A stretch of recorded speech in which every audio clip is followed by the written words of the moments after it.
and welcome to the 90MinuteCynic podcast. I'm your host, Chris Gallagher. It's a podcast that we hopefully won't be sombre and sad after what's happened recently, so I'm going to introduce... Okay, here you go. Louis McCaffrey, of course. Great to be here. Great to have you here. Terrific hair this week, good hair game. Kieran Haddon, hip-hop's very own Kieran Haddon. Good evening, you dick. Yep, Ice-T wants his clothes back. I meant Vanilla Ice. I meant Vanilla Ice. You're the hip-hop guy. Where did I go wrong? Two different rappers. There you go, terrific. There you go. That's the sort of input we're looking for from Chris Ormani. Chris Ormani. Good evening, everyone. Okay, terrific to have you. And of course, making the debut, 90MinuteCynic's own Martin Friel. Hello. Hi, Martin. It's a terrific beard game. Beard game strong with Martin. Hair game with Louis. You know, Kieran, we can't touch him. Can't touch this. Am I right? I hear you.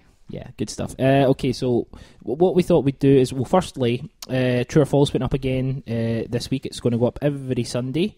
It's very popular, and we're very proud of it. Chris and Kieran both took part this week. You enjoy it? You enjoy taking part? Very much so. Is there any sort of question that kind of stood out for you as something hard, like in terms of you were kind of cut up about, didn't know which way to go? True or false? No? Well, thanks for that. I am pretty straight down the road with every question. I did like the Totti question at the end, because I've often wondered what I would do if I brought Francesco to Sean's. Frank, as you call him, Frank. Well, I was saying Francesco for the benefit of everybody else, but me and Frank are pretty close. And yeah, I do believe that would be how the night went. Kieran, you enjoy doing it? It's a fun sort of feature, isn't it? And that's good, yeah. I actually managed to get through it a bit quicker this time. Usually I'm fretting over the questions, trying to get an answer, but I answered them quite quickly this week for a change. Just comes to you sometimes, eh? It does. I like the idea of a bonus question. I think that needs to become a regular thing. Okay, maybe not always on Francesco Totti. And Chris Ormani and what they're going to do when they hang out together. We got Ginty with a hard G sent a picture yesterday, didn't he? He did, eh? What was it? Because I didn't see it.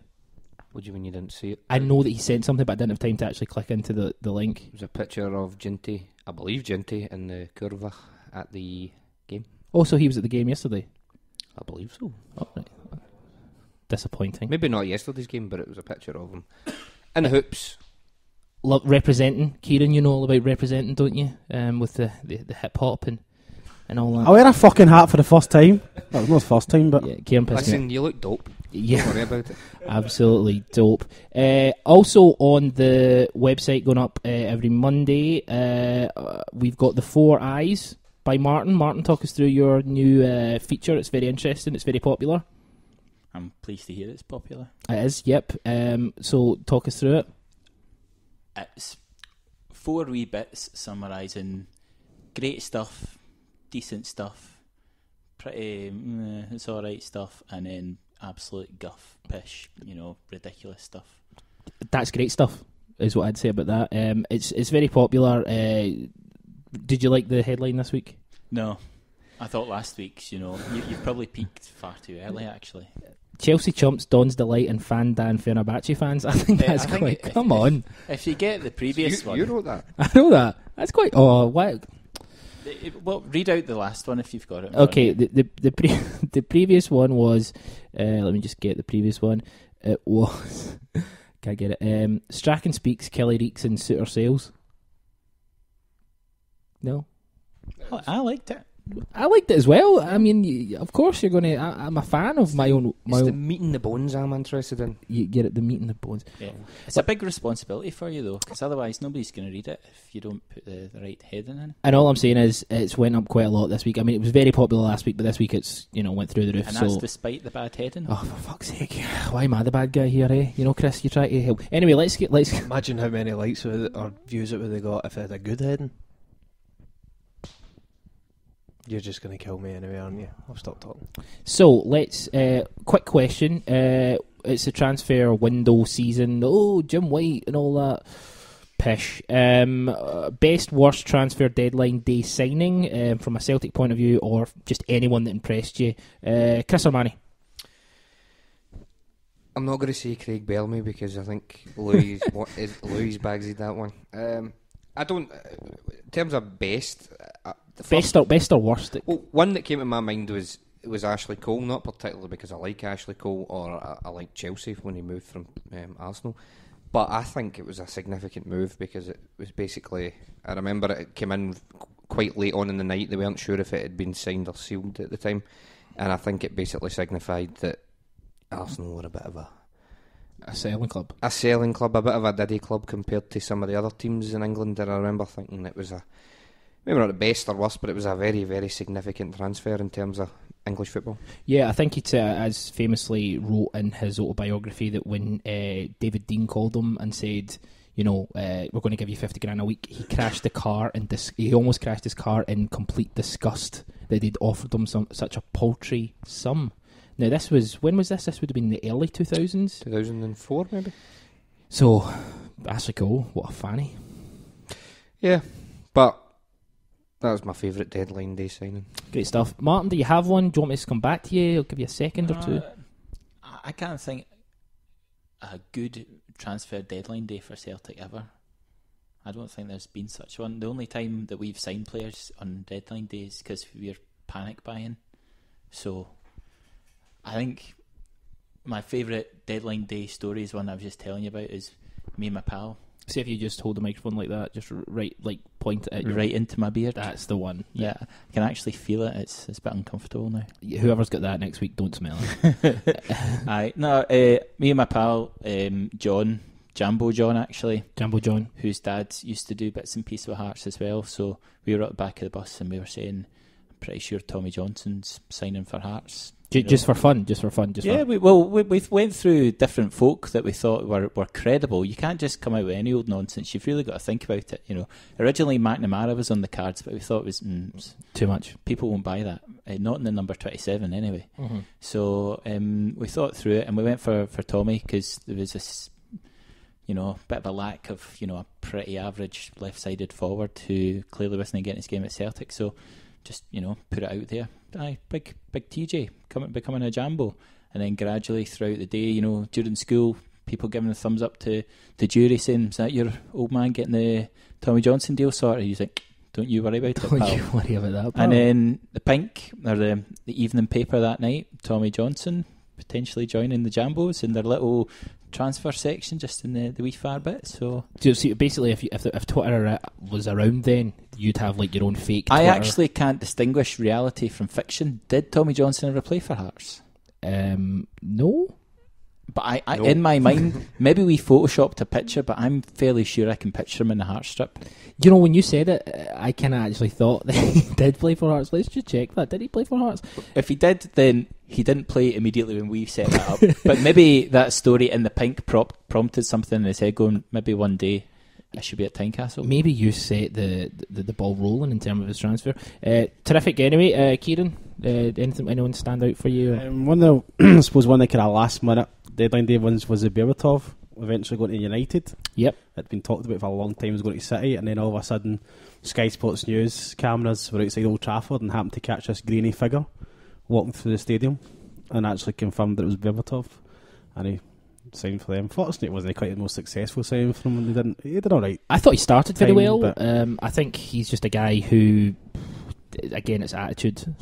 I love him, but it's just you can't really. Doesn't put a shift in. And if you're going to play for, there was rumours between us going for him.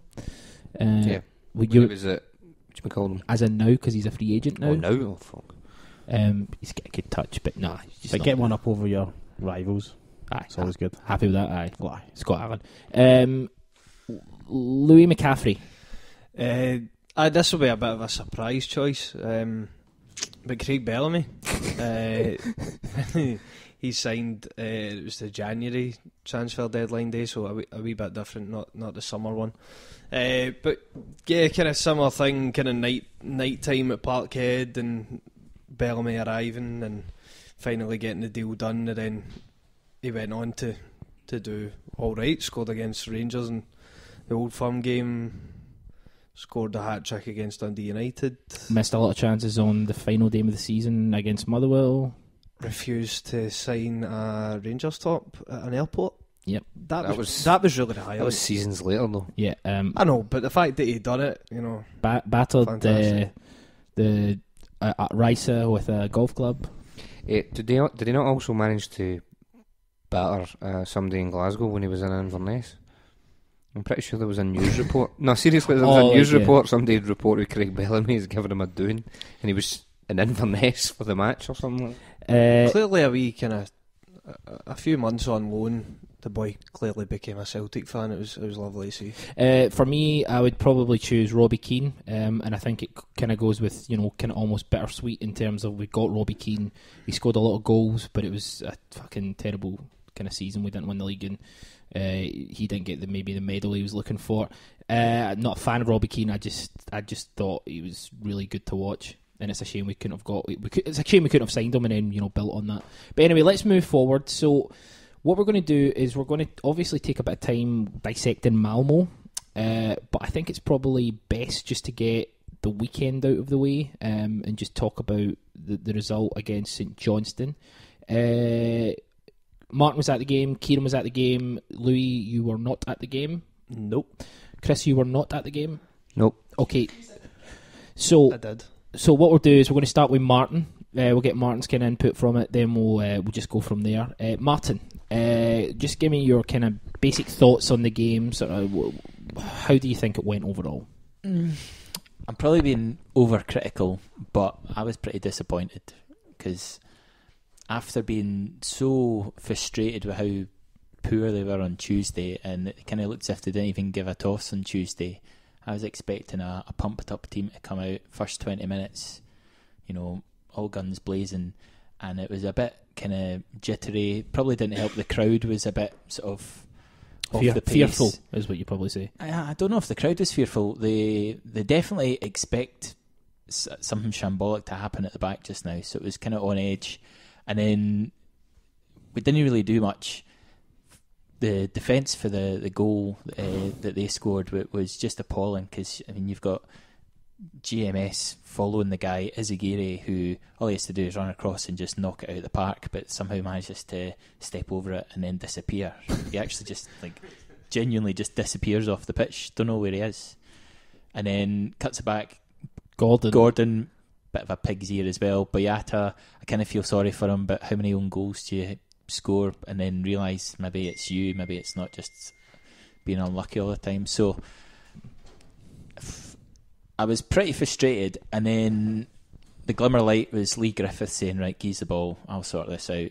He's the one guy at the moment that's got a bit of brass neck about him and say, right, geese it, I'll put it in the back of the net, enough of this nonsense. So that was good. So your highlight would be just Griffiths. His goal was great, even though there was a slight deflection on it. It was just a shot on target from outside the box. Somebody was taking a shot because everybody else is fannying about, passing it. He went, right, geese it here, one touch, thumped it. Terrific. Kieran, what about you? What were your kind of thoughts on the game? Martin's highlighted the kind of impact that Griffiths had. Is there anyone else who, impressed you in terms of, I thought Yanko done another good shift. He's looking like he could actually do quite well in that. Going forward, definitely. Defensively, it wasn't really caught out, but going forward, it looks really, really good. GMS still does, like we talked about last week, that his mind isn't there, his form has just totally gone, and at times he was kind of hiding from the game. So he wasn't really getting involved as much. Didn't want the ball as much as maybe he did before. Yeah.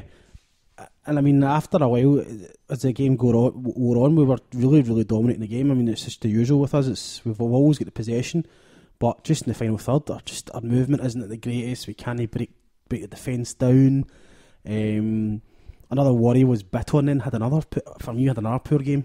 And you're his biggest fan. Continuing on from Tuesday, that's 2 in a row now where he's just, I don't know, it wasn't a total poor performance because defensively he was fantastic. He was breaking play up very well. He was covering up and he was getting the tackling. But in possession he was just wasteful. His passing was quite off. He was dithering the ball, which he did a lot on Tuesday, and he kept getting caught out and kept losing the ball. There was two in particular that he was breaking up the pitch and you could see guys round him, and for some reason he just wouldn't pass it. Mm-hmm. He just keeps holding it to too long, and then all of a sudden he's got two guys on him. And normally he's quite good under pressure with players, but they were getting the ball off him. Why do you think they weren't passing? Why do you think he wasn't passing? Sorry, I don't know if he thought he could do more with it, but St Johnstone went, that's fine, we'll just put 3 guys round you and crowd you out. Yeah. So I think he was just trying to do too much. Maybe he thought, I've had a shite game on Tuesday, I'll try and impress everybody here, but he should have just kept it more simple. And for it as well from the team, what I thought was quite interesting was the fact that he played Rogic through the middle and put Commons out wide. You'd normally expected with the fact you had like McGregor and Allen and even Stokes on the bench that one of them would have started out wide and Commons would have played in the middle. Yeah. Because you automatically think if Johansson doesn't play, Commons is next in line to play in the middle. But he seems to it looks like he's really pushing Rogic now. I think he's really wanting to try and develop Rogic this season, and we have seen when he's played, he actually has a quality player. It's just a shame it takes 2 years to kind of give him his chance. Louis, you want to add something? No, that's what I was just going to ask her. How did Rogic play? I mean, I seen the highlights on Sports Scene, and he looked as if he had great feet for his goal. Took it really well, but defending for St Johnstone was terrible. For the goal, yeah. I'm not taking anything away. You're right. His feet was quick, but he should have that much time and space in their box right beside their fucking goal, and he beat the keeper at the near post as well. Mackay ripped at the back. Right back, yeah. So would have been. No, Mackay was playing centre half. Oh, was he? He was centre half in beside Scobie. I don't know who played right back. Well, I'll get right back. Shaughnessy was right back. I don't. In terms of Rogic, you guys were there. I seen it as well. I thought Rogic did okay. I'm scared that because the team are going through such. In fact, I'll bring Chris in with this. The team are going through obviously a kind of bad run of form in terms of the Malmo game, and we've maybe not started the season the way we should. Are we maybe looking at Rogic as a shining light? Only it's the shining light in a darker overall picture, and maybe it's a little bit of the McGregor syndrome from last season. That's my fear. Well, I think what's happening just now, not to skip ahead, I know we're going to get to Malmo, but I think I've spoken in the podcast a few times about a dark cloud hanging over the club if we don't qualify for the Champions League. I think what we then do is tend to look for bright spots. Rogic, for me, I've said before, I didn't expect him to be a player, so anything we get out of him is a positive. Great feet for a big man, let's get the cliches out the way and stuff. But great hair for an Aussie as well. Hair for an Aussie. But what I also feel is some of the issues that we've raised about him in the past are still there. He's still got a stamina issue, if you ask me. You're not going to... I don't think you're going to get a full-blooded 90 minutes out of the guy. And at the age he is and at the stage of his development, you'd think that fitness is something that he could have certainly worked on. Yeah. If nothing else, just be fit.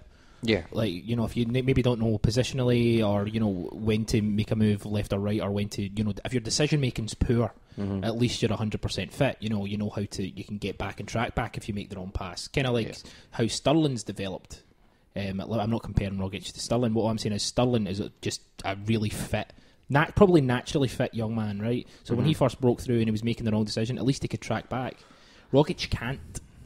Well, I mean, to your original point, are we kind of looking for a shining light? Is the overall picture bad and we're kind of trying to pick it out? I think that's probably fair, not to be down on the guy.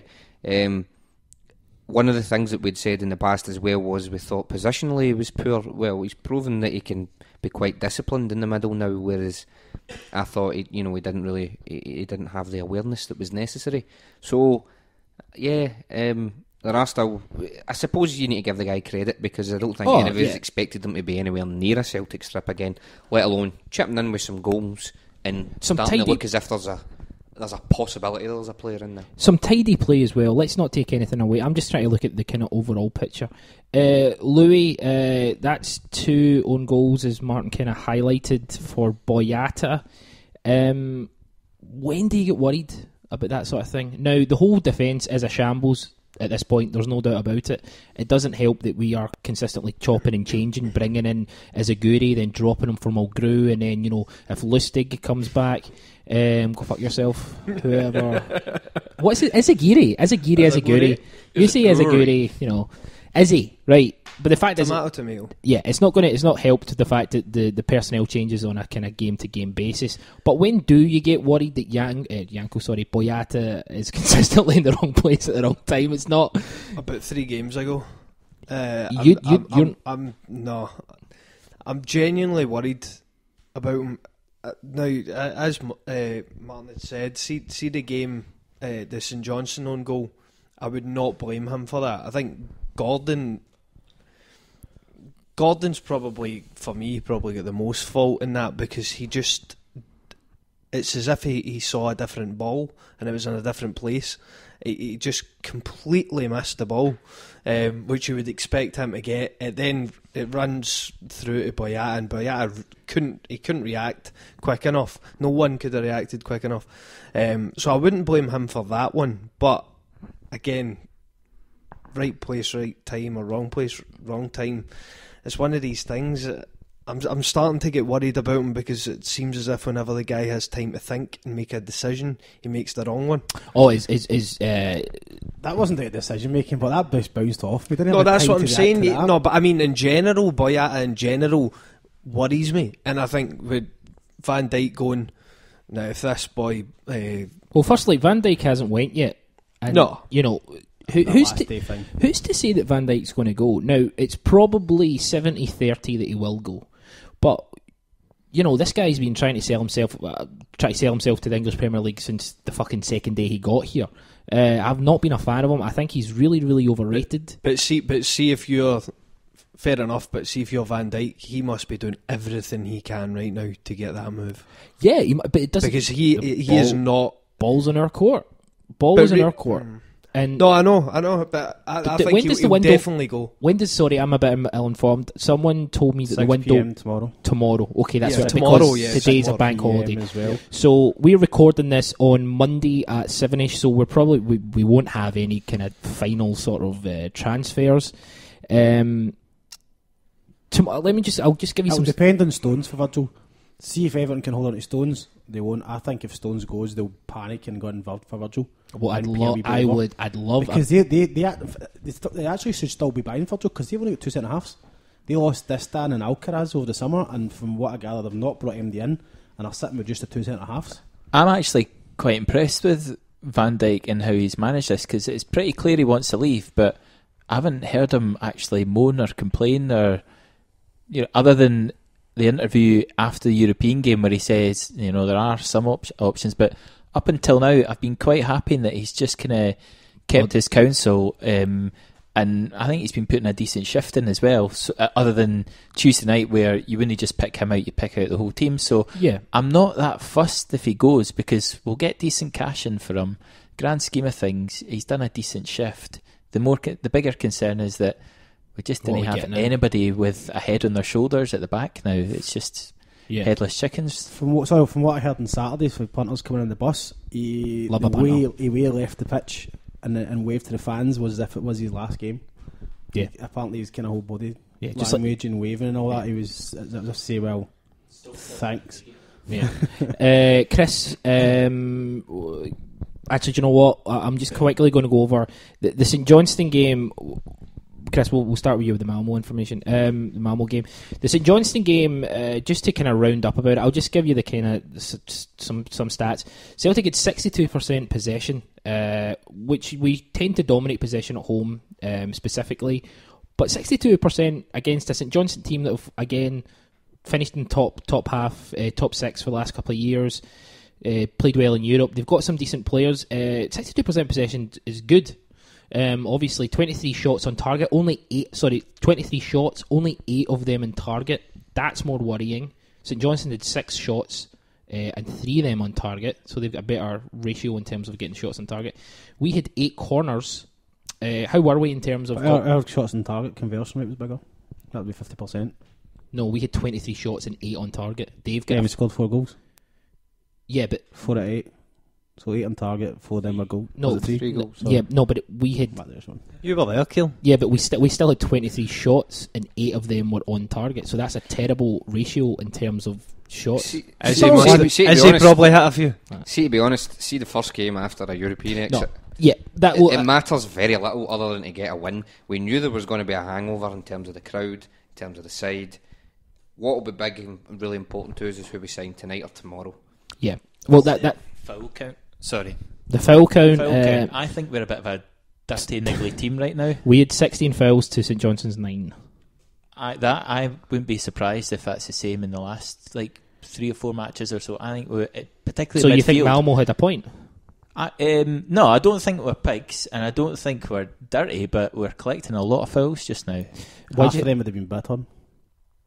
Yeah. He was giving away quite a bit. Yeah, a lot of players like Johansson bit on Brown, Boyata, obviously Ambrose anytime he's on the pitch. They are pretty bad at leaving their leg in, and we're giving away stupid fouls in places you don't need to do it. That's definitely a point that's been raised before.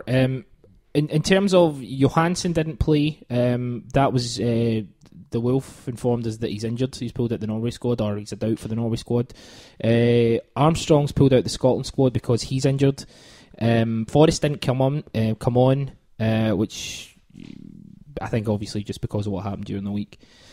Brown had to go off injured. Brown had to go on injured, He's but fine. he's fine. He's turned up for Scotland squad training, so it's All no didn't problem. train. But he's been It's been said about on Friday. But yeah. Alan came on. He only had the 13 minutes. We're not going to judge Alan just now. I don't think we can really judge any of the new signings. He tried to force it too much at times. Aye, so Some of that's his passings. he's going to have a chip on his shoulder for a while just because of obviously the circumstance. But as Chris says, it's a game. Hello. Right. It's a game that you just wanted out of the way. You wanted a victory, and you didn't really matter how it came. It's now gone. We've got that victory. We're top of the league currently. We've played one more game than Aberdeen. The next game is Aberdeen away at Pittodrie, which has been really going to be an incredible game, frankly. Then we've got Ajax away. So we've got Aberdeen away and then Ajax away in the same week. That's going to be a fun podcast. But what we'll do is we'll look at the Europa League draw coming up. We'll look at that. But let's just start. Chris Sermani, Malmo 2, Celtic 0, and it was only 2-0 because for whatever reason, for whatever miracle, that double save. Oh, actually, before we move on, the double save from Craig Gordon in the Malmo game was fantastic. The double save from Craig Gordon in the St Johnstone game was world class. I think we've all saw it. Yeah, Phenomenal piece of business. You seen it yourself. Well, you were at the game, but I've seen it, but I haven't seen it again. But it did look. It's the way he got up so quickly. The second save one. just is terrific. But 2-0 Malmo. Chris Sermani, talk me through it. Good luck, Chris. Here we go. Okay, actually, do you know what? We'll start first. Whose fault was it? Whose fault was it? Oh no, see, you should let me talk through it a bit. You can't just come out because you know what I'm going to say. All right, okay, talk through it then, Okay. and then tell us who thought it. Right, the thing, I think we've all seen it. we've all seen the game, right? So the thing that bothered me most about it was, Martin touched on, you could pick out so many people, so many players who were poor. The biggest problem I had with Malmo was how spineless it was. We were up against a very average team. Let's not think that we were blown away by a tidy outfit, because let's be frank, we could have been level if the referee had given what was a perfectly good goal, and I'm not sure how Malmo would have reacted to that. However, the amount of chances that we created was pathetic. Some of our big players completely and utterly failed to turn up. There was no shape to the team. There was no ideas. There was absolutely nothing. It's not that we got beat that really irks me, because that can happen. You can have It's football that can. You know what I mean? It can absolutely happen. The thing that sits really bad with me and puts a question mark over Dyla's ability when the chips are down is that we were so inept. We didn't turn up. The players were really poor, and there was no idea on how to change it. It was the way that we the backbone that we lacked is the thing that really disappointed me, because see, if we were battering them and we couldn't get the ball, we just couldn't get the ball in the net or anything like that, fine, you could put it down to, luck, one of those nights, whatever. But there was, apart from the goal that stood or should have stood, I didn't see much else from us.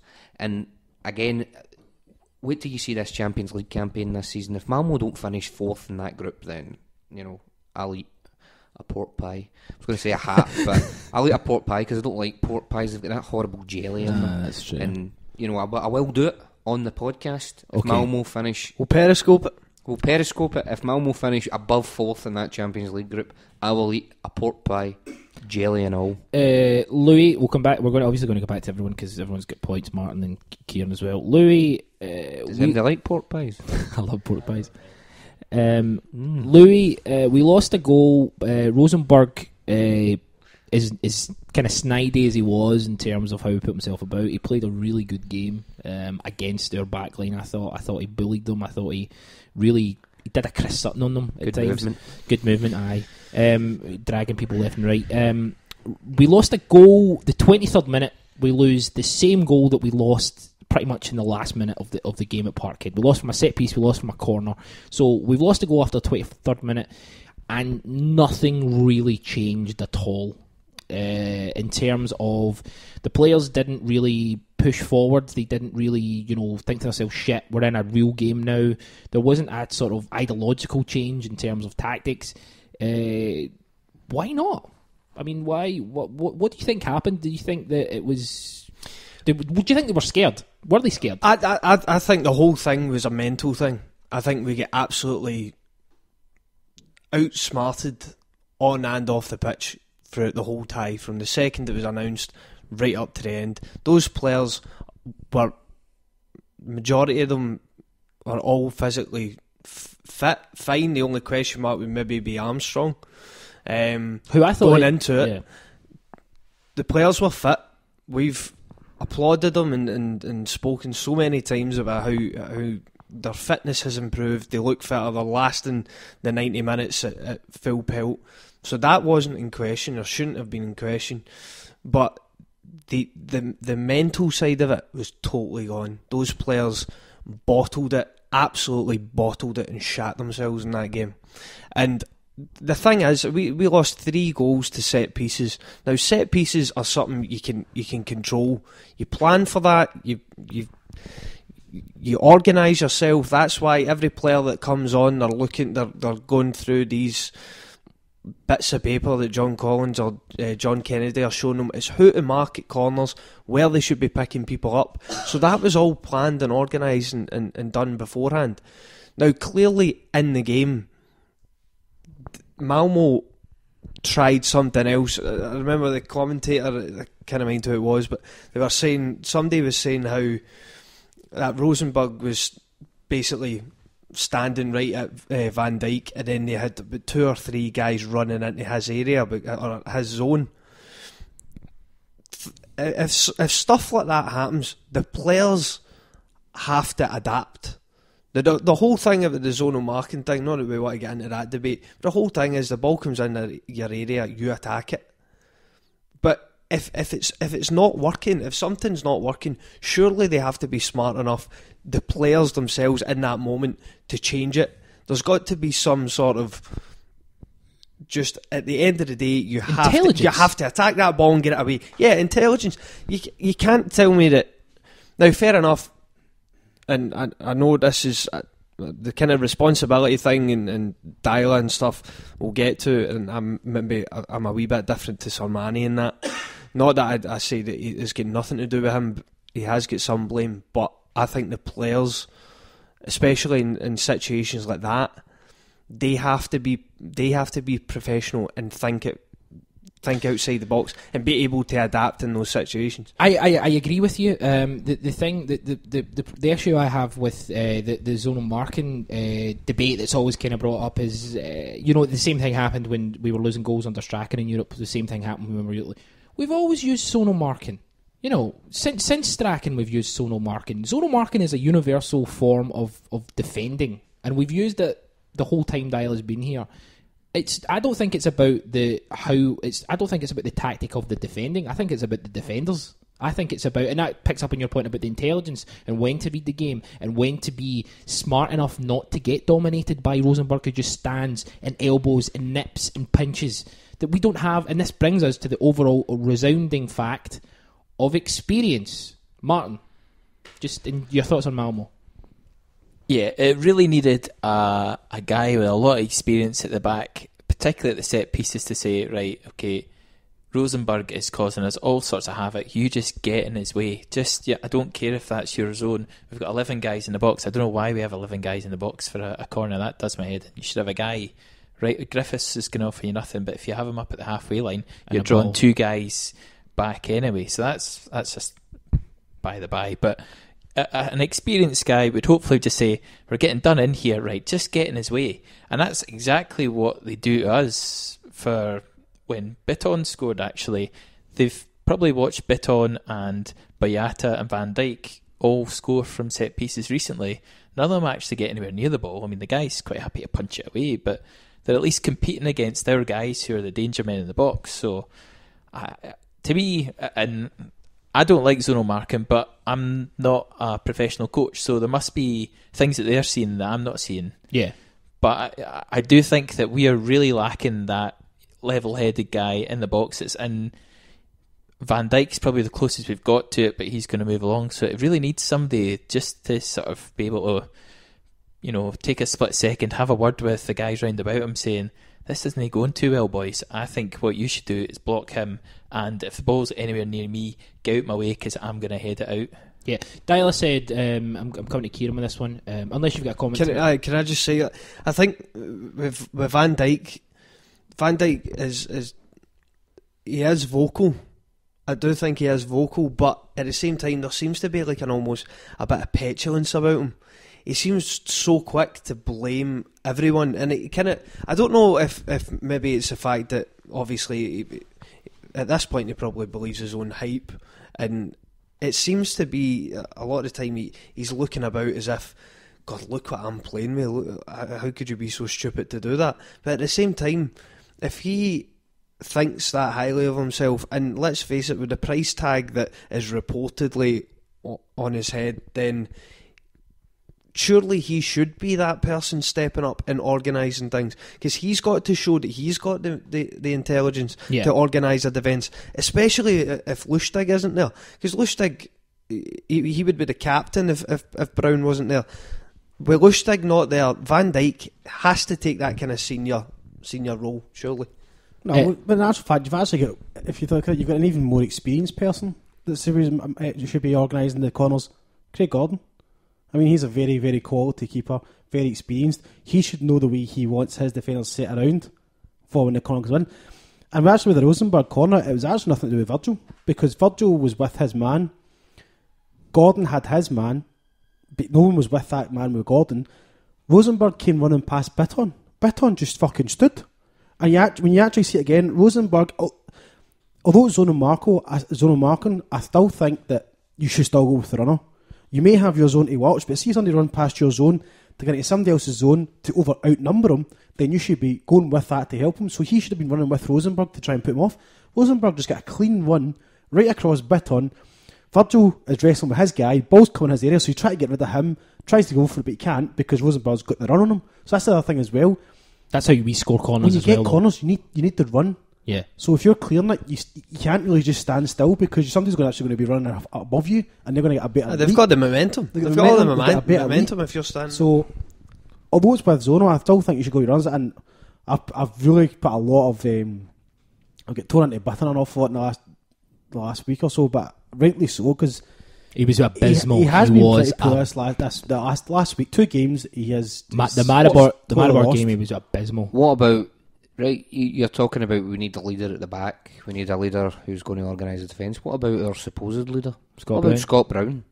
Now, I know Bowd's not here and he would kick me in the shin or something. But talk about an empty jersey against Malmo. Johansson as well, but we know Johansson blows hot and cold. Christian would batter me if he was here for that one as well. But what I mean about Brown is we're paying the guy a lot of money. We're told that his energy and drive is really important to our team. Where was it? I mean, it's definitely lost. That was, see if there's anybody who should have been going about, smacking heads, dragging the team through. I mean, we know that Scott Brown lacks in technical ability, but what he's supposed to make up in is what we needed last Tuesday. Yeah, enthusiasm, energy, chutzpah. Yes, it's a thing. Yep. But what did we get? We got absolutely nothing from the guy in the biggest game of the season. Yeah, and you need to question. We can't spend the money and wages that we spend on him, on all of our players. You know, we've got a limited budget. Is Scott Brown worth £25,000 a week? It's an interesting question. In fact, you know what? We'll put that out to Twitter. Is Scott Brown worth the money we pay him? He's a guy who, personally, I have criticised in the past, but I've also praised him when he's played well. Someone like Boud does consistently praise him and has always backed him, and that's fair enough. Martin, Brown, is he worth the money? How disappointed were you that he didn't step up?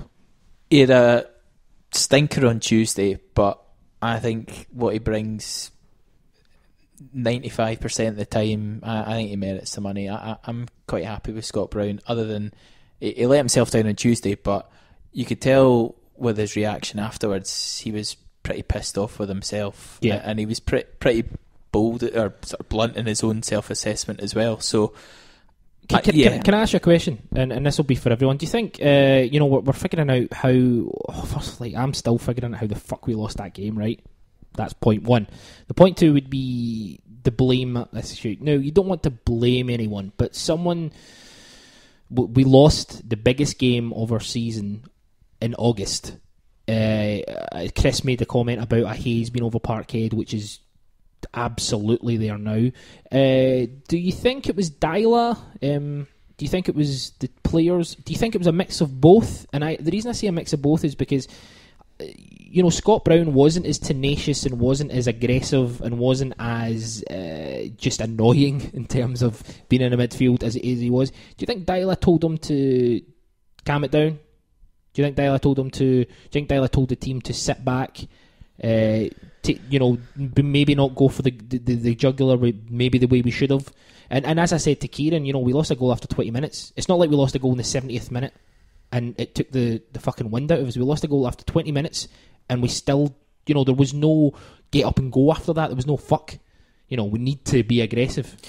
I think Ronnie summed it up perfectly. I thought when he was speaking about it the other day, he said we played as if we had something to lose, not like we had something to win, and that's exactly what I felt. Whose fault's that? Tactically, that's... Last week I sat here and said I want us to attack, I want us to play to our strength, go for it, try and score goals. Now, alright, you might laugh and say 3-3 and going gung-ho like that was daft. Fair enough, but the idea of trying to change our game to a more kind of contained Celtic that kind of invites pressure onto an absolutely rubbish defence. In fairness, a back four that hadn't played together so far, or that was the first time they'd played together. The idea of sitting back and inviting pressure onto that did not play to our strength at all. Our strength was to attack. It has been since Dyla came in. That's all he's talked about, is this kind of positive football. That was absolutely not positive football. And if we'd done that, and fair enough, Dyla said that, he clearly thinks that himself now. The players shat it, he probably shat it as well, and playing like you've got something to lose is not what you can. That shouldn't be the mentality when you're going into such a big game that has so many ramifications for not just the players but for the fans and the club financially.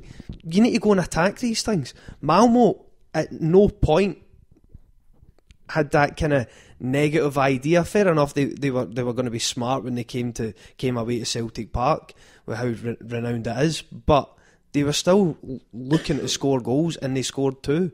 And then they were very confident in everything that they said. All of that, everything in the press. We sat here and we made our comments about age and how he'd been quite snidey and all that, and I absolutely agree. But see, for his team, it worked, because it was constantly affirming everything about his team and how positive they were, and building their confidence. And oh my God, did it show on Tuesday? They looked a far better team than us on Tuesday. Yeah, as far as I'm concerned. So Dyla got it wrong in his tactics. I think we should have attacked. We didn't. Such is life. But for me, 70 80% of the blame is on the players because they never turned up. Dyla said, Chris, that, and this is, I'll come to everybody with this one. Dyla says that, judge me in a year. It's a kind of famous quote that he probably shouldn't have fucking said, frankly. But we are a year on. I'll just let you read. I'll just name out. A year ago we had against Maribor at home. We drew one each in Maribor. We lost 1-0 at home, so we went out 2-1 in aggregate. I did some maths there. The team we had was Gordon, Ambrose, Izagiri, Mulgrew, Lustig, Van Dijk, McGregor, Johansson, Stokes, Kyle, Berget. So we're a year on, and in that we've got 1, 2, 3, 4, 5, 6, 7, 8 of those 11 players are in the first team squad, there or thereabouts. With the exception of McGregor, most of them start or at least come on as a sub most games, although McGregor's doing that now. I went round the long way of asking, are we better off a year on? Or, there's been a lot of calls for Ronnie Dyla to go and get sacked because of that.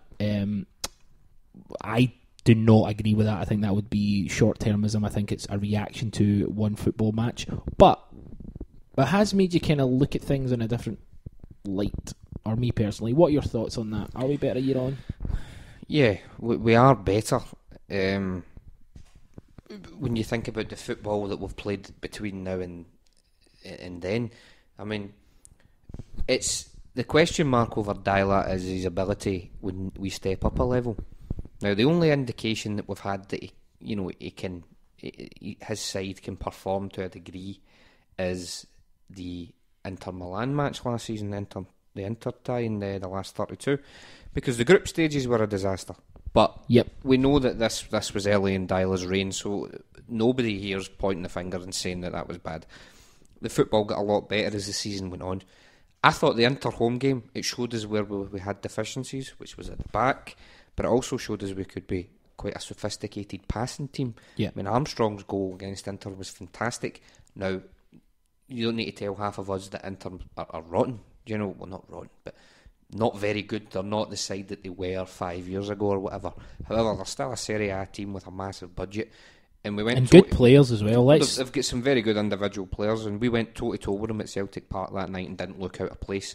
Yes, there was mistakes from Gordon and Izagiri. It looked slack. But that night I thought, you know what? He's building something here. The thing about that, and the difference between that and now, is there was a lot more intense pressure on us. And that's where I wonder, is Dyla's mentality. I mean, it's easy to blame the players, but they're his players, and a good manager gets them into the mentality where they win these games. Anil done it for us. Lennon was good at it. I mean, we commented on some of Lennon's tactical deficiencies, but he got players up for games.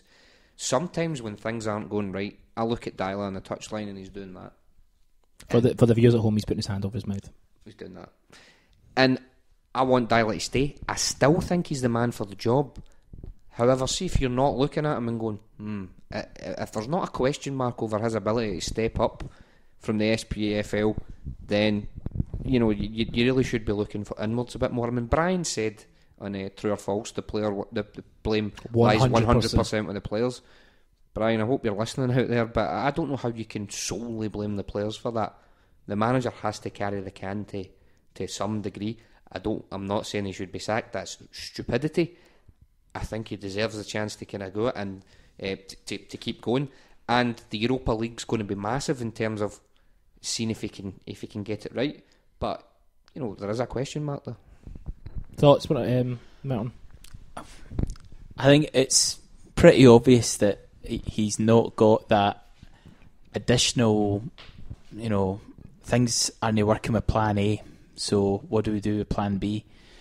That might be because he's still not got the squad that he really wants, or it might just be that he hasn't quite figured out what his Plan B is. But there's a couple of times where we've struggled, even when you think back to silly games like Inverness in the Cup last year, where the plan wasn't working. We really should have changed it, and we never really got anywhere. So I don't know. We're talking about we need more experience in the pitch. Dyla's still quite a young coach. Hopefully, I want to see him, learning from these mistakes, moving on. I think it'd be just the most ridiculous thing ever to get rid of him. I just do not Yeah. see the value in that at all. I mean, I only think about moving a manager on when there's an obvious candidate, and there is nobody out there that's obvious that you think can do more with the guys that we've got just now. So I think we've got to stick by him, but also I really hope that he's learning from all these different things, and next summer, if the pressure was bad for Tuesday night, it's going to be even worse for next season's Champions League. I mean, 3 years in a row, and I think that he would have to call it a day after that one. So we'll see how he goes. Thoughts, Kieran? I'll come to you. I think there's another thing maybe for Dial is I don't know if he has really an experienced head and the coaching staff to help him. John Collins is kind of quite raw. He's only been Hibs and He was managing in Belgium as well. Belgium. He's not got a lot of experience. John Kennedy didn't. His career was shortened a lot, so he's very highly rated. He's rated, but yeah, you're right. Yeah, but you've not. You think maybe they've not been in amongst it. An older head would be in there. It would be helpful in there to say the things where point in the direction where things aren't going to go quite right. Then he's got somebody to help him out. But I mean, the first thing is you can do all the planning you can do all the tactics, but see when the players just don't turn up the pitch, there's nothing you can. He can't see that. You can't really prevent that. And to be honest, this is not the first time. If you hark back to one of Lennon's seasons, where we lost the league at Inverness, we were odds on to go up. We were doing so well. I think even a draw was enough, and we just did not turn up. Yeah, and it wasn't a fault of one player. The whole team were fucking shite that game. Absolutely were rotten. They just never turned up. I mean, I think we beat 3-2. We did. Yeah, because we scored a sloppy goals getting given away, and just people just couldn't get in the game. So it's not unusual for us. It does happen. It's just unfortunate it has happened in the most important game of the season. Yeah. If it happened in fucking Stirling, it'd have been good because they were a shit wee team, and if one game, the other game that helped us out. I don't know why that. I mean, he could possibly, in hindsight, you can see that he should have more set up more similar to Karabakh. Karabakh was a very controlled, very organised performance. I don't know if maybe because the pitch was so shite that prevented us from seeing what Karabakh really could have done with the ball on the deck. But the way that was that, we could have used that because we did have a goal. Similar to that, we had a goal to defend and with the lead. We just didn't have to concede. We had a lead against Malmo. That's what I'm saying. So we just have to use that again for that. But I mean, I think ultimately, and you don't want to blame them, but I think Brown's kind of more subdued performance. I think if they kind of played off that as well and thought, well, I think that's Dyla.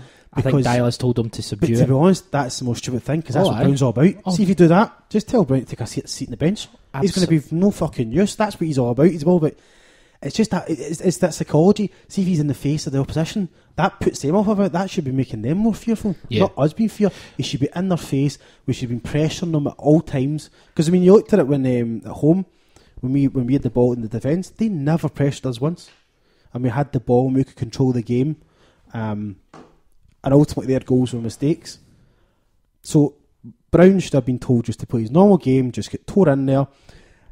Hindsight again, possibly should have went with Azagiri and Mulgrew, because I noticed with Mulgrew it was a very defensive display. He barely got forward. He was told. I think he was told to do that. That's what I said when they were. That's when I think when they announced the lineup when they had Mulgrew at left back. I said there's no way he's going forward because he'll get caught out. We're going here to defend the lead that we've got, and I think obviously Mulgrew was a wrong choice. Well, the thing is, when people, it was. See, the fact is that I think Mulgrew's terrible at left back, but the fact that we were discussing whether him or Azagiri should start shows the level of performance that Azagiri can turn in. Yeah. So, although in Karabakh he had a very good defensive performance, he did really well, and he's got pace that Mulgrew doesn't have. That we've seen Mulgrew losing a lot of now. Mulgrew needs to leave. Mulgrew just needs to fucking leave. I'd rather have. I don't want a guy who is going to cover in different positions not very fucking well. Frankly, we'll see. And I know a lot of people fucking disagree with that, and a lot of people love Charlie Mulgrew for whatever reason, but Charlie Mulgrew is not good enough for Celtic at any position. There's better players in every single position than Charlie Mulgrew. Louis, I'm going to ask you a question now. Is Karabakh better than Malmo?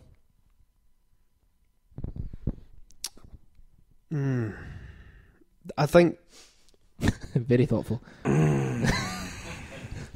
I think the game at Parkhead, I was more impressed with Karabakh. I think they performed better at Parkhead. I thought they looked super organised, and they were going to be. I thought they were going to be a huge challenge. Whereas when they got the home tie, they didn't look nearly as when the impetus was on them to attack and to make something happen. They didn't have it. Malmo, I wasn't particularly fearful of them after the game at Parkhead. And okay, they scored 2 goals, but the one being in the last minute, again from a set piece, it was avoidable. It shouldn't have happened. Absolutely shouldn't have happened. And that I think psychologically that goal nailed us. I mean, them getting that goal absolutely knocked the stuffing out of us 110%, and it carried over into the second leg. But I thought Malmo were better in Sweden, so I would probably give them the edge over Karabakh.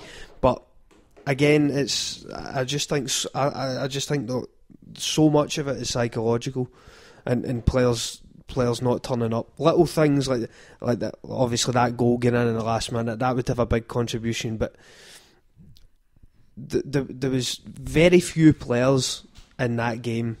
Gordon, you would give pass His double marks. save, I still think his double save in the second half was phenomenal again. Janko, I would have given pass marks, if nothing else, but for effort. I thought there was a couple of times where he made the wrong decision and he was maybe the wrong side of the attacker and could have done better. But I thought the boy tried. He at least tried. There was so many players in that game Tuesday that didn't even try their arse. Forrest, I thought, actually tried to make something happen. He did. First half, Forrest was decent. Made a few brilliant, kind of very direct, penetrating runs, but on his own. Johansson was a awful. I wish Christian was here to try and justify that. You look like you'd slap Christian, frankly. I'd kill him. I think there'll be a few people getting downs tonight. Bowed. You? Oh, Scott Brown. Scott Brown? Forgot his name. Stefan Johansson. The players weren't to blame. You know who made the comments just as well as on the here tonight, because me and Louis were getting after you. 66% possession is what Celtic had, and an away European tie, that's a lot of percent. That's a lot of possession. We had 8 shots. 2 of those were on target. I can't even remember them, to be honest. The shots been on target. See if you remember back the opening few minutes, there was actually a couple of times, especially Armstrong was finding pockets of space, and there was a few nice balls slipped through him, through balls, and he was getting in behind the defence. Again, same with Forrest on the right hand side. Janko and that looked as if it was going well, and there was the one chance where the ball was slipped in. Was it Griffiths or Forrest that was played into, and the defender was just in front of him to kind of get it away. I thought it was a bright start. The opening few minutes, you thought, here we go.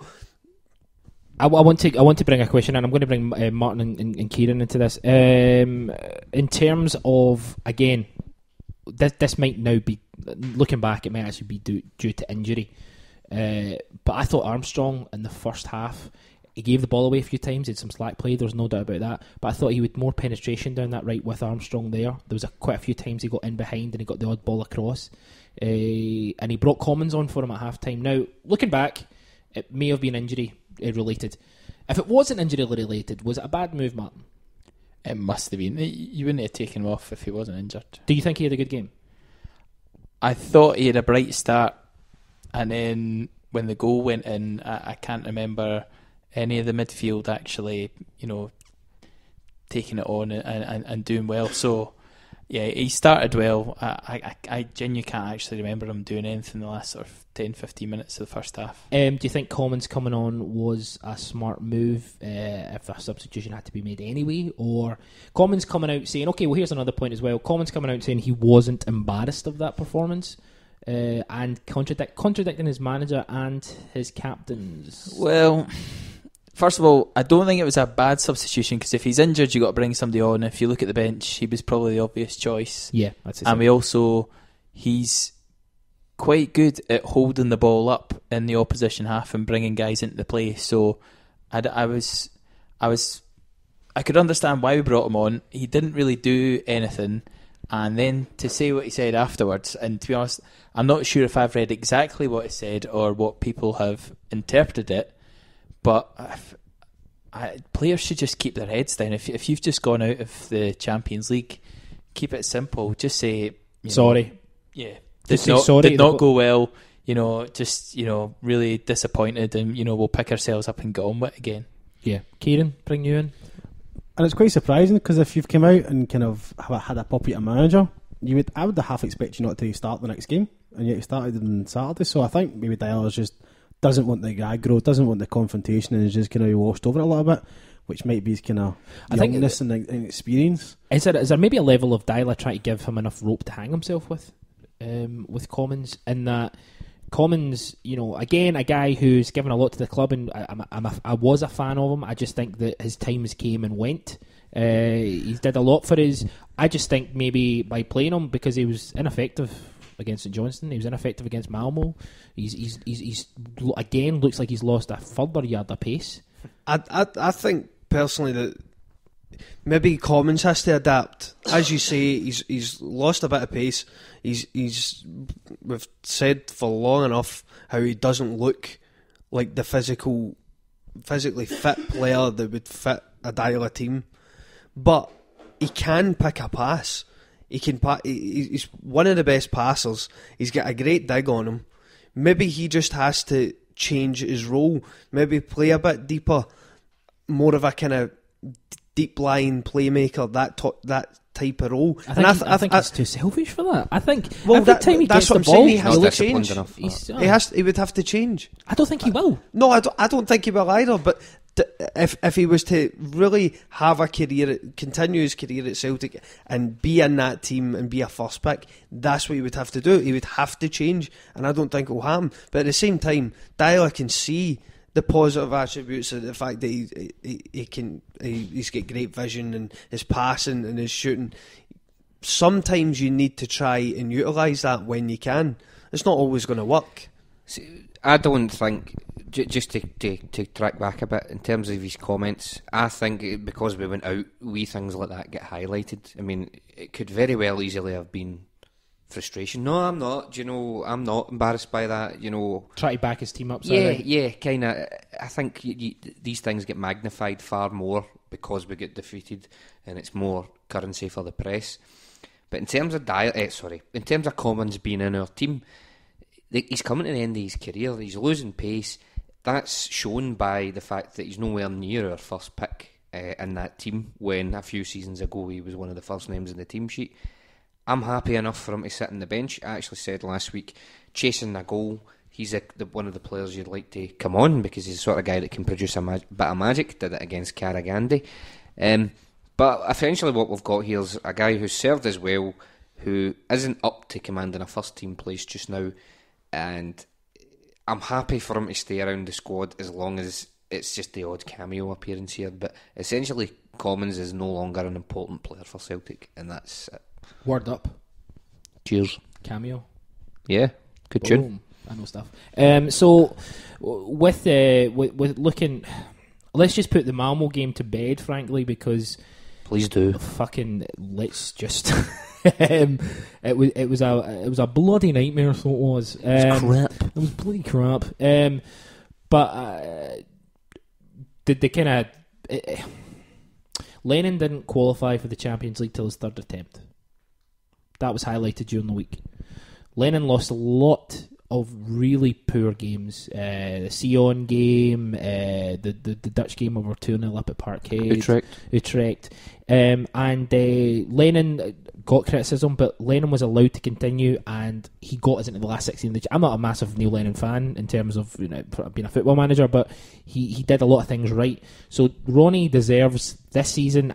And then, maybe if we get knocked out of the Champions League next season, there might not be fucking any excuse. You just might have to just get rid of him, who knows. But definitely deserves this season. So just looking at where we are at a situation where the window's going to close tomorrow or today, and we've got some If you're listening we've to got it tomorrow. Can you shut your fucking mouth? Can you shut your fucking mouth? I'm getting confused now. I'm going If you're listening to this podcast on Thursday, the window closed. Okay, that's a good point. Actually, yeah, don't shut your mouth. Actually, yeah, highlight stuff like that so I don't look like a dick. This podcast is being recorded on Monday, Sunday, the 31st of August. I said that earlier. We've got quite a few questions, so I'm going to start with Sir Manny. Billy Reid at Billy Reid _67 asks. Oh, he's got the London Calling as his avatar. Great stuff, Billy. Did you get a new telly? I did. How's it performing? It's performing well. I've got what actually I did is I ordered the TV in the bedroom is hooked up to my computer. I ordered a cut price monitor off of Amazon, but then I was also offered a small 19-inch television as well. So now I've actually got 2 TVs in my room. Too small, slightly smaller than the last one, which I smashed up. You came out of that well, Samani.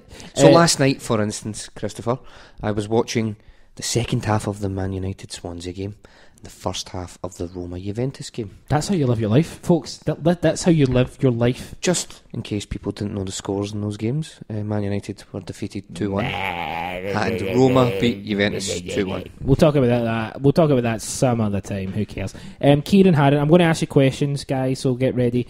Tyler Blackett has been brought in. He's a Manchester United player. He's on loan. I'm getting to the fucking question, Martin. This is your. I thought Tyler Blackett had a question for us. That's the way you're. All right, okay. So, well, maybe he does. Slaggers Listen, this season. What's your favourite hip hop album from 1980? Tyler Blackett, Kieran, played 12 times for Manchester United last season. He came out today. Ronnie said he's versatile. Because he can play left back or centre half, but he came out today and basically said he's more used to playing as a centre half. Thoughts on Tyler Blackett? 21. Is he 21? We'll continue. Sorry. From what I remember, I thought he did not too bad when he played for Man United last season. I can't remember him making many mistakes. But I suppose at this moment we want somebody in there with a bit more experience, especially if Virgil goes. We're going to have 2, if it's him and Boyata, we're going to have 2 very young players, not a lot of game time, as Boyata's not played for a couple of years. Blackett, obviously a youth team. It shows.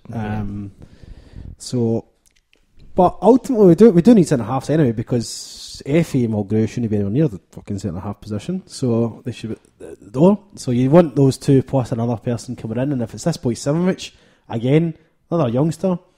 21. We want youngsters because that's more the future, but we do need an experienced head in there beside them to kind of help coach them through the actual game outside. There's one thing like Storovic, let's bring Big Madge back. Big Miss Storovic, boom. We'll get to that. It's one thing Kennedy and the rest of them coaching them on the sidelines and in the training, but actually on the pitch side they can't always shout out the instructions and all that, so you've got to have an actual centre half who's experienced and knows where to position people.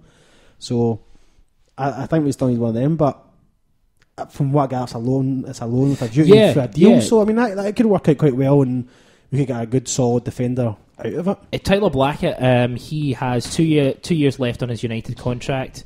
He says he's very focused on helping Celtic to do his job, but ultimately his future lies at Manchester United. Martin, your thoughts on this transfer, and again to add to the question, the fact that we've brought in another 21-year-old in the Croatian boy.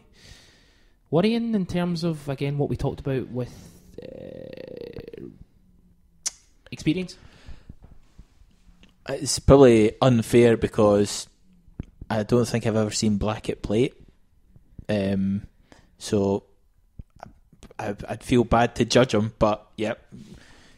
What experience has he got when he's playing against a team in Europe or backs up against, well, we're losing away from home, we need to get a result. At Pittodrie, for example, where it's going to be a really hostile. I would not want to blood anybody in that game. That's one for experienced heads. They're going to be right at us to get us. Yep.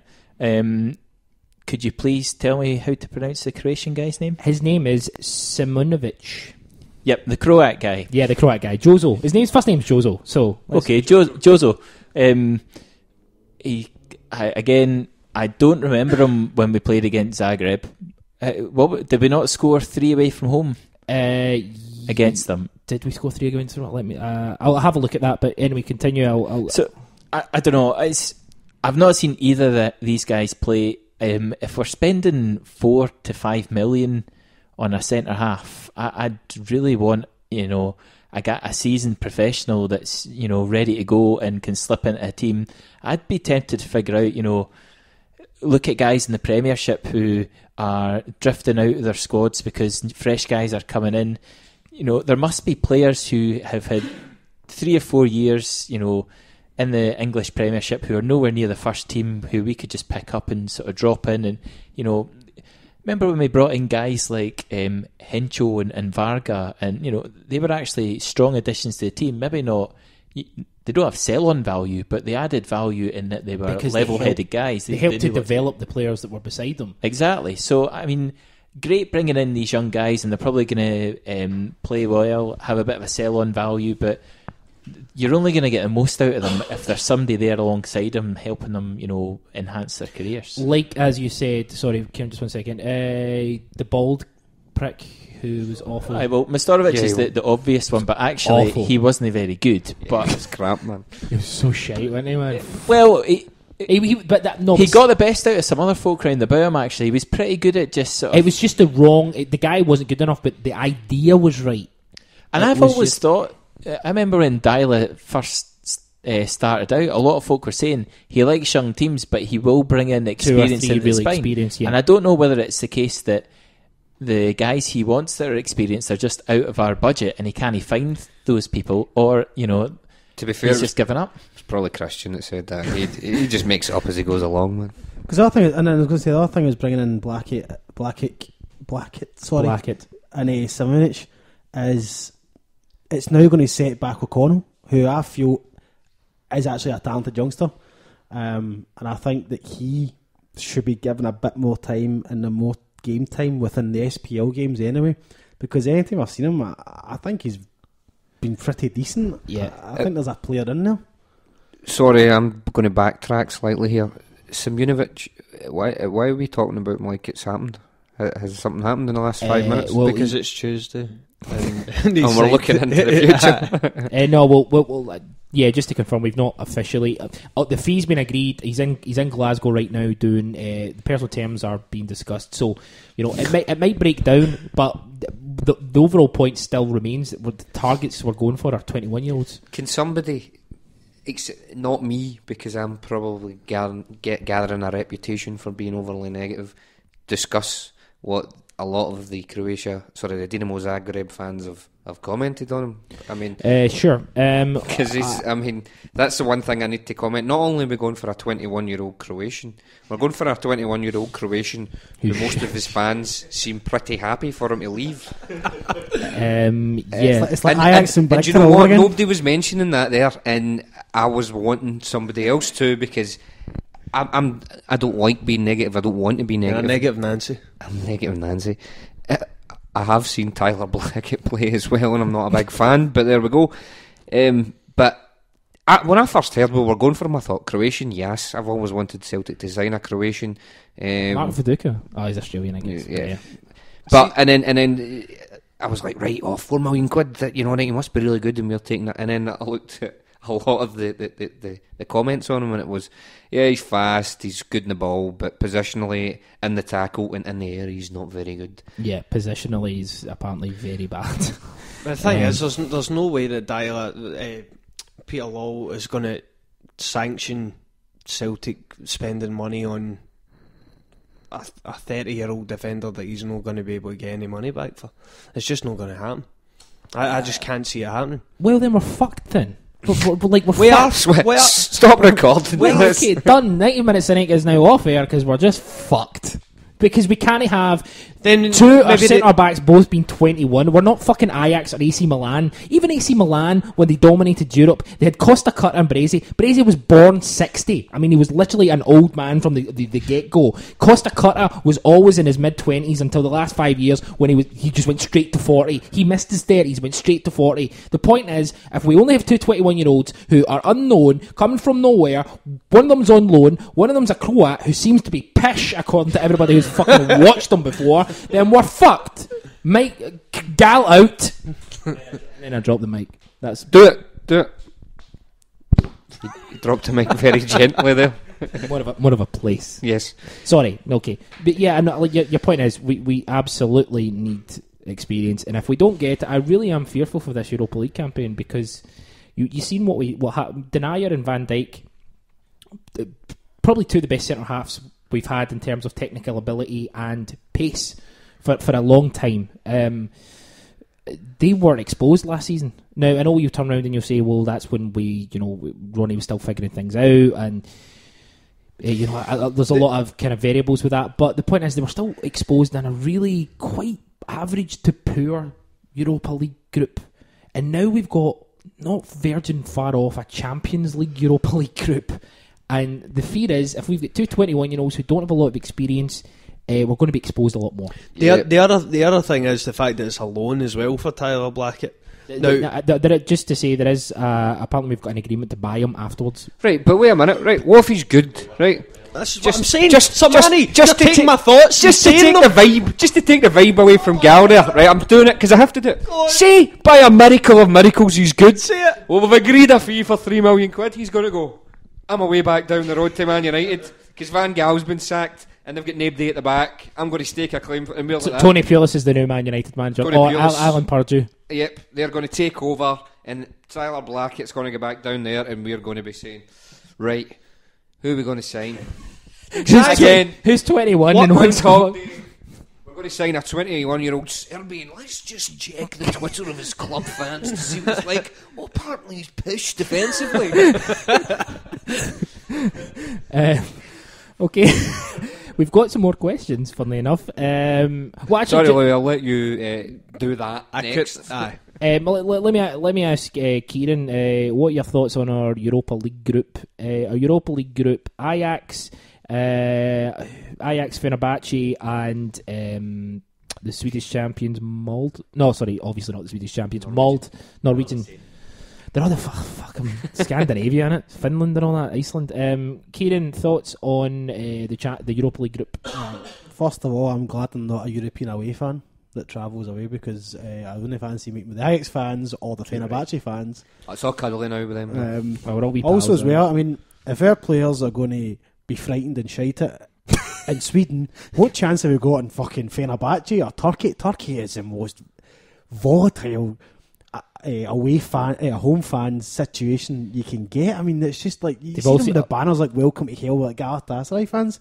Fenerbahce are just as bad. It's going to be. And Blackie are going to show that defence right up. I mean, the atmosphere is just going to be incredible for them. So if they're shouting against we fucking Swedes, then I think the point is as well. I mean, as much as you're saying the atmosphere, they've got some pretty damn good players as well. the Fenerbahce, that's where Van Persie Robin Van Persie, Van Persie, Nani, got that peach every kick. Signed Markovic in one as well. Oh fuck! So they have. We're going to get bumped. fucked off Fenerbahce anyway. We're garbed. Let's just gear up. I think home games we're going to have to try and do our best. I think away. It's Don't no, get right off. if we win our three home games and a point away, 10 points, we should qualify either first or second. I mean, Molde home and away is guaranteed. Oh Jesus Christ! Do you think? Oh come on, you. Do you think this is probably most certainly going to come out wrong? But don't say it then. Change it so it doesn't come out wrong. I can't. Do you think there's maybe the biggest part of getting in the Champions League was purely financial reasons? Yes. No, you just want to.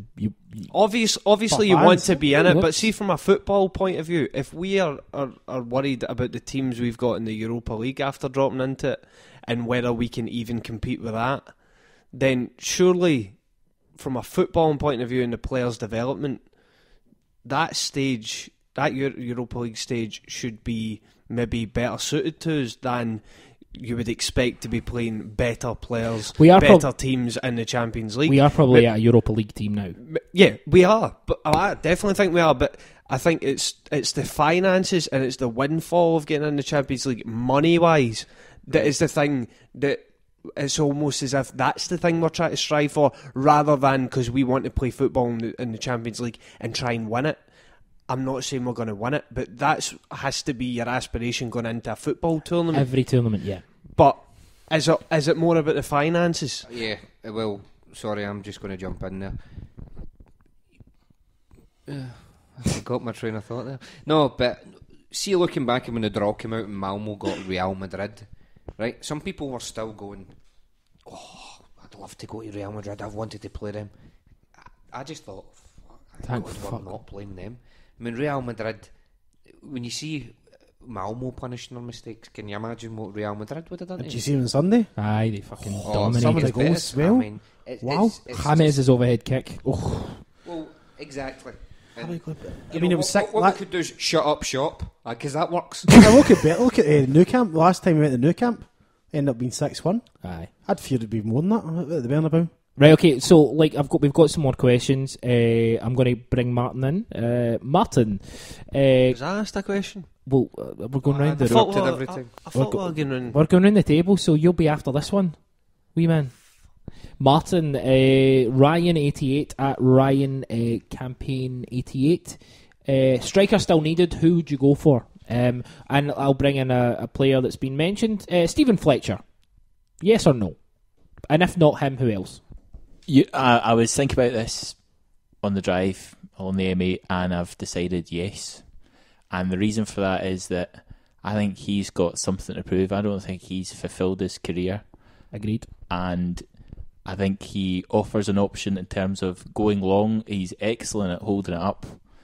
Great in the air as well, which maybe good in the air. Isn't. I think we could give him the opportunity to say, this is your last chance to, really step up and leave something memorable with your career.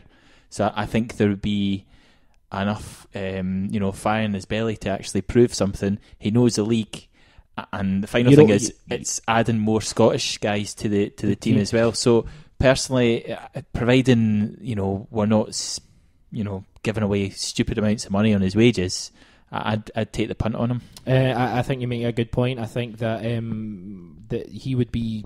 I think he's a great player. I think he's went through a lot of hardships. A lot of them his own doing at times. I don't think he's he's lost a little bit of focus. The whole Ferrari, Lamborghini scenario, or whatever it was when he showed his pictures, really showed him out to be a total. Just someone who's completely lost it in terms of what they were and what they've became. Should have afforded one deal. Yeah, well, we'll see in Edinburgh. We really enjoyed that. Aye, well, do you know what? How about you take your fucking Edinburgh things and stick them? So I don't know, whatever. One point for us that we've not mentioned yet, and it's kind of a shame Boud's not here, is the fact that the skip looks as if he's away. Yeah, we've got another. We've got. Sorry, Affy. Paul Moody also asks about Fletcher. What do you think? Martin thinks it's a good choice. I think it's a good choice. One word answer, Kieran. Oh, somebody has to come in. A skip goes. We don't need enough. We need 3 strikers. Fletcher, yes or no? It's not going to happen. No. Not whether it's going to happen or not. Do you think it's a good fit? Yes or no? If we get the opportunity. But okay, he's a good player, but it's never going to happen. His wages are far too much. That we're having a hypothetical. He's going to play for free, Kieran. Well, you take him. Why don't you sign Ronaldo? Because he's not right. Yes or no? Would you take him if you could? Jesus. No, because he's not a goal. He's not a fucking 20-goal man that we need. No, Louis. Yes or no? All day long. You're not getting a one-word answer from me. I like him. He's a good player. I think he would fit the system very well. Far too injury prone though. That's the biggest problem you got. Lustig's another case in point. There's no point in having a fantastic right back who only plays a fraction of the season. It's a no. Fair enough. Well, you're not considering getting rid of Lustig, eh? Would I replace Lustig with a lesser able player who's going to play for the full season? think about it. Okay, so Darren Smith also kind of at Thurso Boy also goes down the same route a little bit with Escape and Stokes seemingly away. Who should our striker replacement be? And he also asks, are we happy with this season's transfer dealings overall? But why didn't we get our transfer business done before the Champions League qualifiers? That's something that's also asked by, just one second, Gary E at ESOX Boy. Why spend now and not before the Champions League qualifiers? I'm going to come to... You want to take this one on, Louis? Go on. The question I just asked. What, all of it? Yes, well, it's only really two questions. Why spend now and not before the Champions League? You got to it's a good it's a good point. Got to speculate to accumulate. Yep, but it's, you know. Well, I mean, clearly there was signings. We made some signings early in the window. Clearly, those were the deals that they felt they could do and had to be done before the qualifiers. Whether it was enough is probably a different story. I wonder how much of this is a reaction to Malmo, or if they had people lined up, maybe 2-3 players for Champions League, 2-3 players for Europa League, and depending on what one we went in, that's the players we were going for. I don't know. It is frustrating to see us buying players, but how much are we actually going to spend here? Are we actually spending decent money, or are we just... I mean, Blackett has came in on loan, Ryan Christie 500,000, and then you've got your man for Zagreb, and Simi. There's talk of £3-4 million. Is that actually the case? Are we actually going to pay that all up front? We could end up spending very, very little. I think the point that... Oh, sorry, you got a point, Martin? Well, you can only buy players when they're available, and I've no doubt that if Dyla and Lowell in an ideal world would want all their guys bought even before anybody's kicked a ball this season, but clubs wait for the end of the transfer window. Clubs wait to the end of the transfer window because different clubs have different circumstances. Unfortunately, just because we have this ridiculous window in the first place, it's just the nature of the game. Certain players will only become available later on because squads are still getting picked and certain guys are not in the manager's mind. We are working it in that market where we're trying to find, the guys who are maybe falling out of favour, the guys who are down in a bit, or the guys who, nobody knows about yet. So, Unfortunately, the part of the market we're looking at, it has to be in that sort of tail end of the market. We can't go out early doors and say, you're our man, because if that was the case, the clubs would go, all right, fine, pay up for him then, and we just bust our budget on one guy. So it's just the market we're in. We have to wait. Yeah. Some of the signs just now are reaction to Virgil, because imminently we think Virgil is going to go. Yeah. So if you're bringing in two defenders, that's to cover Virgil. Now, we're obviously keeping him through the qualifiers and the ambition that we get to Champions League and he stays with that. But the thing as well is, if you're going to lose Virgil, we'd have to lose him before the qualifiers, bring somebody in and bleed them in. But the problem is the qualifiers are really, really quick now. They run every week after each other. Absolutely. So we're better keeping Virgil, doing our best to get in through the qualifiers, and then worry about it afterwards, which is what we're doing now. But we're not going for we're not seeming to get the quality they want. I don't know what happened to this Belgian boy, but we've linked with him, and he was kept because they needed him for the Man United qualifier. Now that's over, I got the impression they were going to sell him. And we were going to buy him. The boy gets sent off. The boy gets sent off. All right, sorry. We've also been linked to Jojo Super Joe. I'm not saying I want him back. I love the man, but I think it'd be wrong. Never go We've back. also been linked to Hooper, Joe Ledley. Ledders. Let me ask you this, Chris Sermani. We're kind of getting up. A lot of the questions are very similar in terms of what we're going to do with our squad. What we'll do is we'll cover that next week in terms of we'll break this because we've got a week where there's not going to be any football, obviously because of the qualifiers. We'll touch on the Scotland qualifiers probably next Tuesday, looking back on them. But we'll also kind of break down the Celtic squad and where we're sitting. Because we don't know, we're recording this on the Monday, so we'll get to that. But Chris, here's a kind of off kilter question from Martin Hughes at MFHughes94. He asks, and I know you're part of them, did the Green Brigade go too far at the weekend, or is it a good example of fans keeping the board in check? There was quite a few people who says, the fact that they should, 100% back the team always, shouldn't, criticise. What Martin's saying is, did they go too far, or is it just an example of keeping the board in check? What are your thoughts? Well, I'd just like to clarify for all the listeners out there that I am not and never have been part of said group. Allegedly. Sorry, people say that to me. Actually, yeah. But no, I don't think they did. I mean, the board and the club need to be prepared to take criticism, and they've consistently questioned the board's approach to transfers. So they're being consistent there, whether you like that or not. And Clueless in Malmo was pretty summed up everyone's thoughts. Yeah, I mean, I think it was good. I know some people booed it, but to be perfectly honest, I think it's succinctly summed up how a lot of Celtic fans are feeling. This isn't acceptable. And did they go too far? No. I wasn't bothered by it. Nah, it didn't do a lot for me. Martin, thoughts? Did it offend you in any way? Or me and my mum were outraged. Your mum not happy with it? No. No, well, to be fair, the pair of us forgot to bring our glasses, so we had to ask the guy behind us what he said. Because he sat right down the other end. But when the guy read it out to us, I completely agreed with the first bit, the gutless performance. The board, it doesn't bother me. I think the board have best intentions. They do. Sometimes they get it really wrong. Sometimes they get it right. It's just the way it is. We're a big fish in a small pond in Scotland, but we're a tiny fish in Europe just now. So we've just got to find smart ways of doing it. We're not only a tiny fish in Europe. We are a tiny fish compared to Sheffield Wednesday, who put in a £10 million bid for Ross McCormack.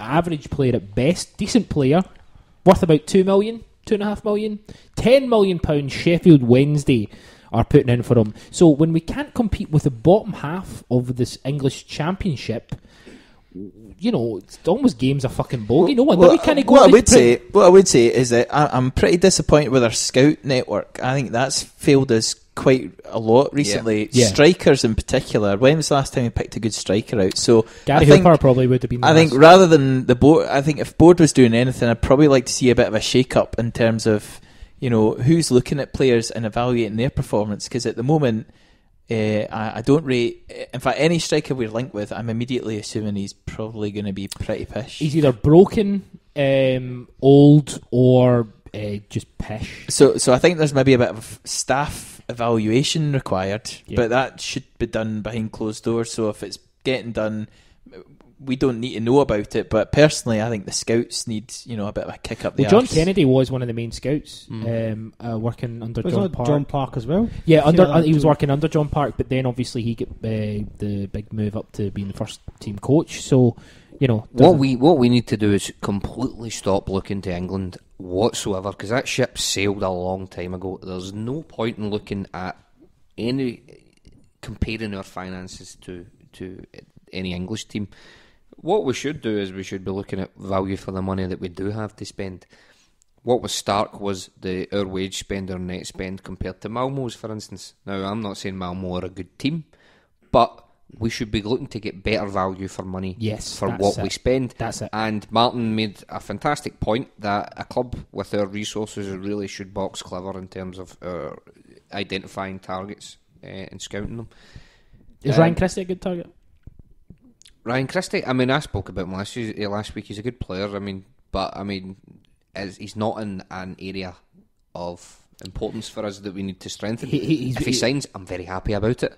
But he's better. He'll take over from Commons' position. Good Scott Allen was the Evening Times called him the new Gareth Bale tonight. Who? Ryan Christie. I honestly, I said it 2 seasons ago when he kind of first broke through. I think he's a really talented young player. I'm very happy that he signed. I wouldn't have had him as a priority though. It's a fair point. Obviously, we know what the priority is. Having said that, we know the priority is we've brought in 2 players. Well, I've looked at Twitter there, and apparently Christie and I'm calling him Simmy from now on. I'm calling him Jojo from now on, even though that's not his name. Are both in Glasgow undergoing medicals, so it could be that the two of them are announced tonight. So. Yeah, okay, wait, Louis, you want to... I was just going to say about it. I agree with the scouting thing, but then there has been a big call over the last maybe 2-3 seasons when we've been buying these duffers like Skepovic and the like. Jinx, is Skepovic a duffer? Aye, he's failed, right? We're not debating it. Stop it. And Dirk, bloody Barrichter, we don't need to... Gone. Forget about them. There's been calls with these types of signings when they've failed so miserably. We need Scottish-based players. We need to be investing in Scottish talent. Now we're doing it, but at the same time, and I think we would all agree that we're all happy about that. At the same time, we have to understand the level, and that it's going to take these players time. And they are going to experience things that they have never experienced in terms of European football and things like that. But at least we're buying them young, and that we're buying players with potential, Scottish players that know what Celtic are all about, and they've played in the league before. That's something that we weren't doing. It was so blatantly obvious that we weren't doing it. Maybe now it's went too much that way. I remember, when we were ignoring the Scottish market, and then all of a sudden we brought in Griffiths, and lots of people used the phrase downsizing, and it seems to be every time we go for a Scottish player, it's still that's the phrase that's rolled out. Downsizing. It's not. It's just a good. If a player's good, he's good. It doesn't fucking matter where they're from. I want the best players available to Celtic. I would like a core Scottish.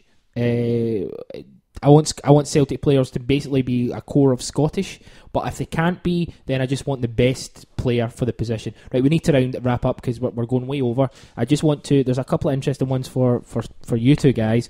The first one would be Christian Wolf at Hell of a Beating. Don't know who he is. What's your best Williams Brothers ale? And then that's backed up. Paul at the Paul Carlin used to be in Dan and Anna Aykroyd. So we have a celebrity thing, yep. Remember them? He says, my emergency at Williams Brewery top 3, Hipsway, Good Times, 7 Giraffes. Thoughts? My current personal favourite, good list. Happy with that? My current personal favourite is Perfect Storm, which is an IPA. Overall, though, I think the best and most consistently drinkable Caesar Augustus. Martin? I see, that's West Coast. I don't really have much of that stuff. But if you're in Edinburgh and Barney's is available, that's good. That's a wee craft brewery. Barney, it's out of Summerhall, which is like a wee kind of Bohemian Hearts like art bit. But yeah, there's a couple of nice ones out of Barney's. That's good. And people wonder why we're called the Hipster Podcast. So as we're kind of rounding up, I just want to make a few kind of comments in terms of what people have been saying. Genty, do you think we're about to come out the window stronger? We'll answer that next week, Genty. Kieran at CJ Bradley 86, who I met in the queue at ICW. Wish Ronnie would give our own young players chance in first team rather than have Celtic be a first year development for the EPL loans. It's a great point, Kieran. Logan Duff, thoughts on Blackett, Simovic and Christie, and I think we've covered that. Thanks for getting in touch. Mark O'Brien, Hail Media's own, asks about, basically wants us to go through the squad and to kind of clear them out. We'll probably do that next week. For all the other kind of comments, thanks for commenting. We're going to touch on the squad and the transfers next week. But yeah, we're done. An hour and 37 minutes, so it's not quite 90 minutes. Chris? Is that what you've been trying to do recently? Aye, well, we need to, because if we go 2 hours, 3 hours, it's just, 3 hours, but, but people can't get enough of our chat. That's true, but, always leave them wanting more. I see what you're doing See there. what I'm doing there. You got any other comments you want to make, Martin? Just, obviously, this is your time to vent. Willie Collum, idiot. Okay. Have you seen Callum? Like every man in Scotland or every sport in Scotland has a story about how much they hate Willie Collum. He's an idiot. Yeah, you think he's terrible? Any other points? Did you see the sending off? What sending off? Callum Patterson. Oh yeah. Do you think it was a sending off? Probably not. No. Do you think it was a sending off? Have you seen it? No, I've not seen it. Have you seen it, Keith? Give an opinion anyway. No. What did you say? Willie Collum's a Probably not. what will he call him? Probably not, Chris. He's a cock though, right? Oh, aye. Oh. Eyes in the back of his head, not In the nth degree. Man City have just confirmed the deniers went to Galatasaray for a year. And it was Man United when they sold De Gea. It was Navas. This went to Old Trafford. Keylor Navas, the keeper. So it's like an almost swap part Aye. within the deal. He's done a hand thing there. The Done- keeper, you know, That the, hand thing was good. the keeper should have periscoped that. To Aye. be honest with you. Right, guys, it's been terrific. Martin, we'd love to have you on again. Make you a regular, but obviously you're coming through from the East Coast. I've enjoyed it, so yeah, I'll make myself available again sometime. Good stuff. You speak to your friend Ian Dugan and make him available as well. I'll try. Good. Is Ian tall? Is he Aye, quite tall? as fuck, he's a big man. boy. He's like 8 foot tall or some shit. Right, we need to get more tall people on the podcast. Yeah, so that you Ian were saying come that. through. You were saying that the other day. Yeah, come. Aye. Okay, we'll sort that out. Martin, thanks very much. Thank you. Louis, as always, thank you very much. Always a pleasure, never a chore. Terrific. Kieran Harron, hip to the hop, can't stop. Bim bam boom. Piss off. Chris Armani with the top that looks like a jobby. Just like to say congratulations to Juventus for their wonderful start to the season. 2 games, 2 defeats. Allegri in. No worries. Very childish of you there. Check out the website, 90MinuteCynic.com. We've got articles going up maybe at least 3 times a week. Check out the Twitter at 90MinuteCynic.com. If there's anything about the podcast that you like or you dislike, tweet us and let us know. We'll probably ignore the dislike ones, to be honest with you. We're on Facebook, facebook.com/90MinuteCynic. And we're on Instagram. How's Instagram coming, Kieran and Louis? Good? Aye, cracking that Instagram. Aye, you're good doing that. terrific. Pictures and that. Terrific Pictures work. and that, you can like them. I need to work out how my pictures work in the HTC. Okay, I don't know how to Oh, save it's them. his phone, always blames it. Well, thanks for listening. I've been Chris Gallagher, and we'll speak to you down the road. Come for me, come for me, come for me, come for me, come for me, cover me, come for me, come for me. I have a dream, no longer to be free. I want only to see 4 walls made of concrete. 6x6 enclosed. See me on video. Oh, oh, oh. Feed me twice a day. I want to fade away.